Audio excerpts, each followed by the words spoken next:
Come along as I make Faded Glory, which is my July Soap of the Month Club exclusive bar. So I start out with my oils. The oils in this bar are olive oil, coconut oil, castor oil, shea butter, and palm oil. So I'm just checking my temperatures to make sure that they are below 120 degrees.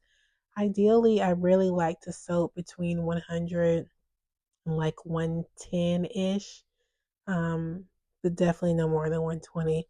But because I make all of my lye prior to making my soap, it's always like room temperature or something below 100, which is fine. Because then I just make sure my oils are, around like 110. Here the oils were 117, so that works. And the reason why I want to soap at lower temperatures because when you have higher temperatures, it goes through saponification a lot quicker, and the soap batter will get very thick very quick. Which for this soap bar, I kind of wanted the thickness, but I wanted the thickness at the right time, and for whatever reason, that just was not happening. It didn't come at the right time that I wanted it. Well, it did. Well, no, it didn't. It came way too thick. So, anyways, I'm jumping ahead of myself. Just checking the temperature. I already added the lye to the oils. And then when I poured the lye, I poured it through a strainer. And that's just to avoid any extra lye bits getting into the soap. So now I'm just going to mix to like a thin trace, which is what I did. And the colors that I'm using are indigo and brick red pigment. I wanted to create, the red and blue for July, 4th of July type thing, inspired. But this indigo blue was not indigo and blue, y'all. Not the way I intended for it. The scent that I'm using is Brambleberry. It's called Brambleberry. It's from Brambleberry. It's more of like a sweet, kind of berry, sort of fruity smell. I think it's a very feminine smell. Um, and I mean, if you don't like fruity stuff, then this one really won't be for you. But I'm just going to fill it up to maybe between like 200 and 300 milliliters. There are measurements on each of these funnel containers.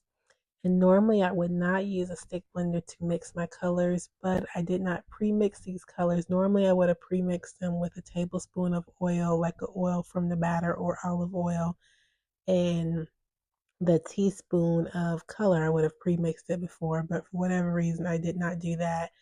So to avoid any specks in the soap, I had to stick blend it, which made it thick, which I kind of wanted it thick because I wanted the bottom to be like a bottom layer, and then I wanted red and blue swirls in the middle, and then, like the tan batter on the bottom and then the tan batter on the top. But that's not what happened. You will see. That definitely did not happen. But, soaping is always a process, and sometimes you just don't get the design that you were kind of hoping for in the beginning. So I wanted to put the red on one side, the indigo on the other side, and then I wanted to like mix it like a swirl, but I wanted each of the sides to be predominantly their color. So I wanted to just kind of gradually mix in towards the center of the soap bar. And instead of getting that, like you'll see later on, I just pretty much got two separate colors on each side, which I mean, I guess it makes sense the way I'm doing it, but I was really like hoping for them to really come together and swirl in the middle, but the soap was like, listen, I'm gonna do what I do and you're gonna deal with it. So I banged the soap on the counter because I want to get rid of air bubbles, because air bubbles creates holes in the finished product, and you'll see all this banging was for nothing because I still got those air pockets. But here I'm just putting aside soap for my smaller batter. I've started making mini soap bars with all of my batters instead of like just putting the soap to, like, normally I put it in like those 4 ounce cavity molds, and then I cut them up into samples and give them away. But I figured that's kind of wasteful because I'm not making anything off of that. So I decided to create mini bars, which are just smaller versions of the big bars.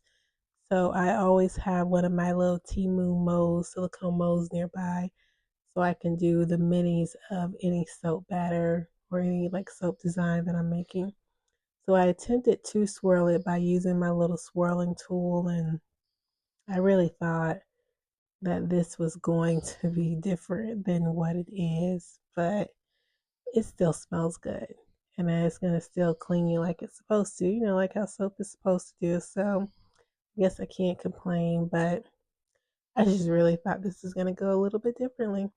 Anyways, now I'm just putting the tan batter on top, going with the design that was in my head.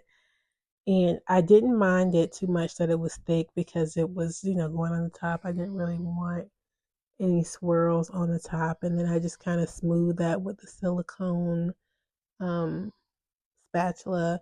And then I figured since I had extra batter of the indigo and the brick red pigment, I figured I'd put that on the top and just kind of swirl it like a little pop of color, pop of color, like pop of color. Yeah, that's what I was thinking. That was an impromptu like idea. I did not intend to put the pop of color on the top, but since I had extra batter and I don't like to waste soap, I said this is what we are going to do. So I just put it up there, and then I'm just trying to like swirl it, and I wanted it to be a very thin layer of color on top, which I guess I sort of achieved that.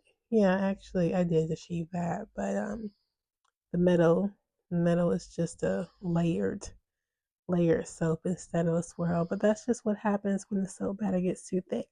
Now I think this one got pretty thick, not because the fragrance. I don't use the brambleberry fragrance that often, but normally when I do, it doesn't like speed up the batter or anything. I think it was simply because when I started with these oils, I believe they were over 110, less than 120, but over 110.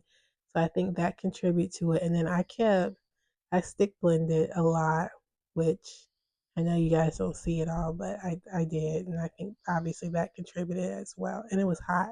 I live in Florida, so it was hot. So that did it too. I let it sit for 24 hours, and as you can see, there's a bunch of extra hands because my kids decided they wanted to come out and help me. And so you see, it is just simply blue on one side, red on the other side, which was not the plan. And then that blue isn't even like really that blue, but I take what I can get. So now I'm just gonna unmold the mini soap bar. And I have three girls. I let my oldest cut the first soap batch, and I'm gonna let my middle one, cut the second one. They are excited to be taking over my business when they become adults. So I'm trying to make it a successful one. So there's not very much work they have to do, and that's the finished product. So thank you all for joining me, and why don't you check out my Soap of the Month Club so you can get these exclusive soap bars. And for now, Black Hands are out. Bye bye, guys.